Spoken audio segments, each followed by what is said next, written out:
the most magnificent thing. Written and illustrated by Ashley Spires.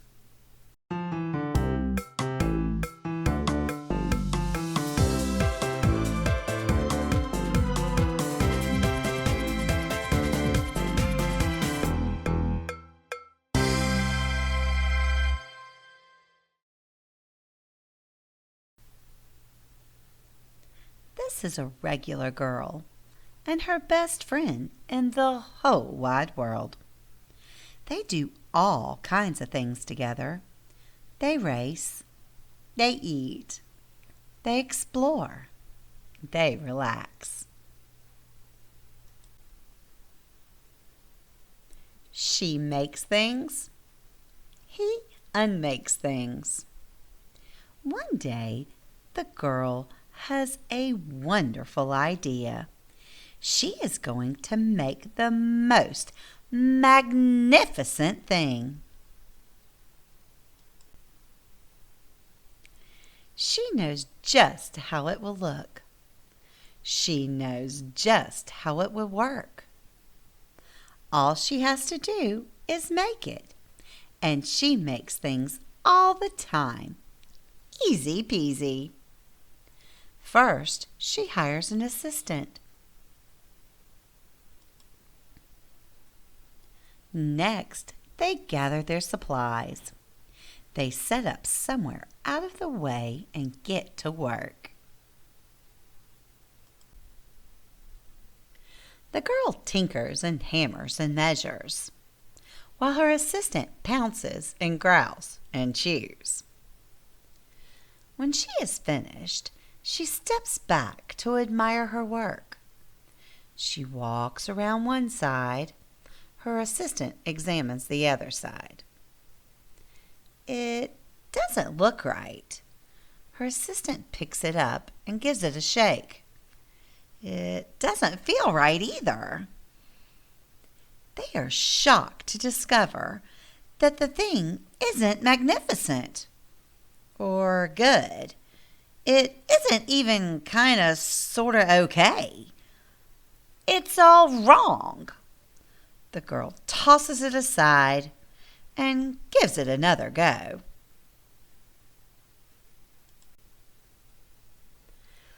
She smooths and wrenches and fiddles. Her assistant circles and tugs and wags. When she's finished, she stands up and takes a long look at it. Her assistant gives it a nudge with his paw.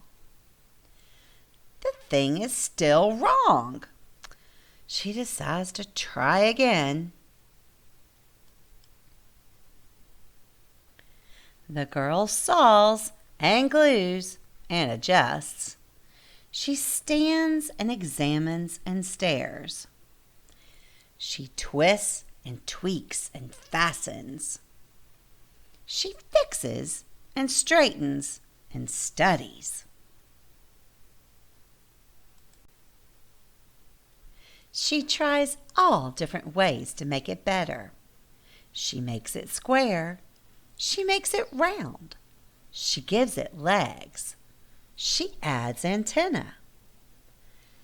She makes it fuzzy. She makes it long, short, rough, smooth, big, small. One even smells of stinky cheese. But none of them are magnificent. Her hard work attracts a few admirers, but they don't understand. They can't see the magnificent thing she has in her mind. She gets mad.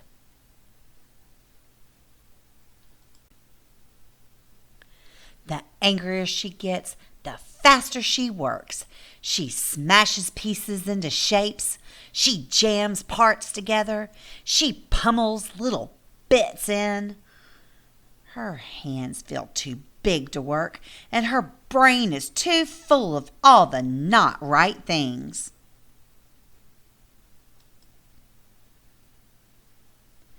If only the thing would just work.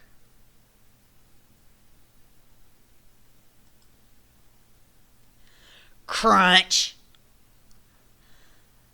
The pain starts in her finger. It rushes up to her brain, and she explodes. It's not her finest moment.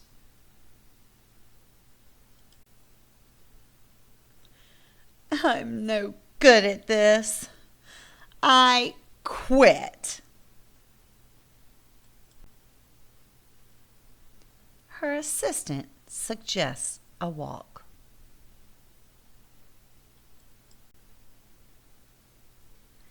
It's not much help at first. But before long, she starts to feel different. Bit by bit, the mad gets pushed out of her head.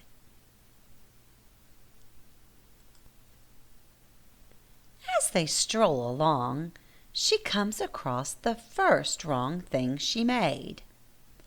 The bad feelings are about to start all over again.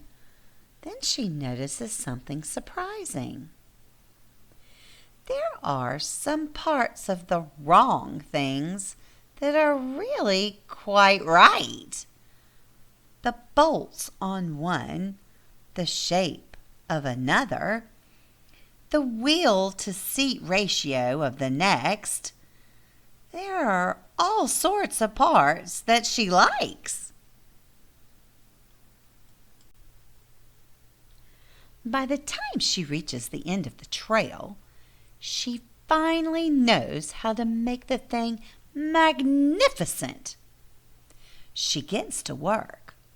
She works carefully and slowly, tinkering, hammering, twisting, fiddling, gluing, painting. Her assistant makes sure there are no distractions. This is the perfect thing to ward off bears. This will stop that leak. This one's all wet.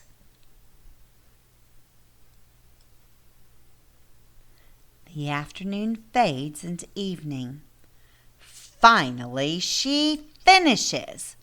She alerts her assistant. The pair take a good long look. It leans a little to the left, and it's a bit heavier than expected. The color could use a bit of work, too, but it's just what she wanted. They climb aboard and take it for a spin. They are not disappointed. It really is the most magnificent thing. The end. I hope you've enjoyed this story, The Most Magnificent Thing. Grandma loves the way the little girl didn't give up.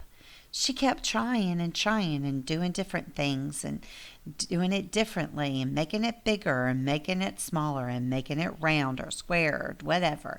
And she kept on trying and trying. She never gave up. Well, little bit just to clear her head. But then she went right back to it. And sometimes you have to step away and take a break and then go back to it. But don't give up. And if you don't give up, you too can make the most magnificent thing. Now, click that like button and let Grandma know how much you like this story. And don't forget to come back for more stories. Bye, Grandma.